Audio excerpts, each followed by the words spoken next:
Hola, ¿qué tal? Arrancamos de lleno con este análisis basado en la exhaustiva investigación de Karl Christian Führer para la revista académica Vierteljahresheft'e für Zeitgeschichte. Curiosamente es un documento histórico que no tiene identificador digital, pero cuyo contenido es fascinante. Hoy vamos a explorar un tema a menudo ignorado, pero fundamental: el colapso masivo, absoluto y oculto de la vivienda civil durante el Tercer Reich. Para entender la gravedad del asunto desde el primer minuto, fijémonos en estas palabras de Ernst Knoll, del Ministerio de Trabajo en 1936. Son la prueba de un régimen aterrorizado desde dentro. Temían, y con mucha razón, que el simple hecho de que la gente no tuviera un techo donde dormir pudiera poner a los ciudadanos en su contra y dinamitar todo su apoyo. Para desgranar esto paso a paso, vamos a seguir esta ruta.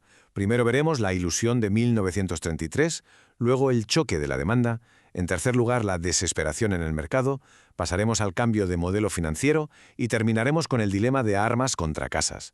Vamos a ver cómo un espejismo de abundancia inicial acabó en un colapso estructural brutal. Punto número 1. La ilusión de 1933. Viajamos al momento exacto del cambio de régimen, un año en el que las estadísticas oficiales, vendían una historia que no se sostenía por ningún lado. La desconexión en los datos era una locura. Por un lado, tenías a más de 1 millón de hogares sin casa propia, viviendo de alquiler o en refugios. Pero el gobierno decía: oye, tenemos 170.000 apartamentos oficialmente vacíos y disponibles. El truco, ese supuesto excedente, no era porque sobrasen casas, ¡qué va! Era un espejismo total provocado por la extrema pobreza de la Gran Depresión. No había viviendas nuevas, simplemente no había dinero. Y claro, el mercado inmobiliario estaba lejísimos de estar sano. La gente era tan pobre que no podía pagar los espacios que sí existían. La gran mayoría de esos pisos vacíos o bien se caían a pedazos literalmente o eran propiedades de superlujo inalcanzables. Así que, por pura necesidad, muchísimas familias terminaban hacinadas bajo el mismo techo mientras el papel oficial seguía diciendo que sobraban casas. Pasamos al punto 2, el choque de la demanda. Resulta que el famoso milagro económico fue exactamente lo que detonó una crisis demográfica enorme. Vamos a ver por qué. Aquí entra en juego un concepto clave, los Statsdarlehen. Básicamente, préstamos del Estado para que la gente se casara. El objetivo era fomentar la natalidad y bajar el paro. Vale, pero sin darse cuenta, crearon un monstruo. Al dar este dinero, provocaron de repente una avalancha de nuevas familias jóvenes que, como es lógico, querían su propia casa. Fue literalmente la tormenta perfecta. Tienes un boom de bodas financiado por el Estado, familias que por fin consiguen un sueldo y quieren salir del hacinamiento o de casa de los suegros, y además una tendencia a formar hogares más pequeños, de solo 2 personas. Todo esto sumado generó un choque de demanda tan bestia que el mercado existente, que ya estaba en la cuerda floja, sencillamente no lo pudo soportar. Para que nos hagamos una idea de lo rápido que desapareció el espacio, miremos a Berlín.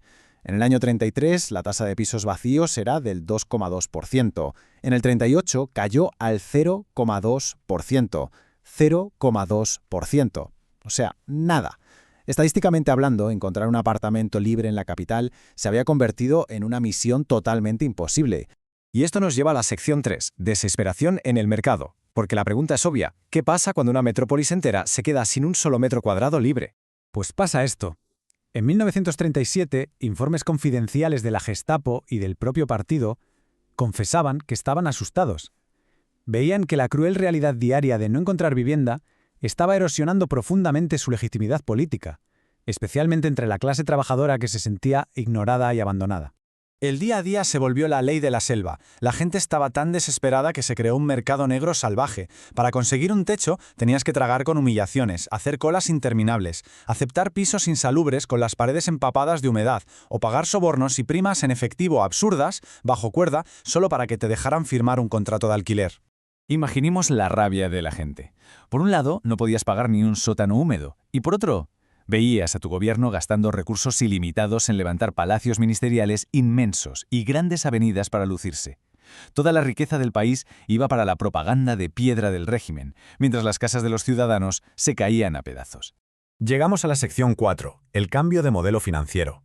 Si hacían tanta falta, ¿por qué no construyeron más pisos y ya está? Bueno, hay que seguir el rastro del dinero. El régimen nazi decidió cargarse el sistema.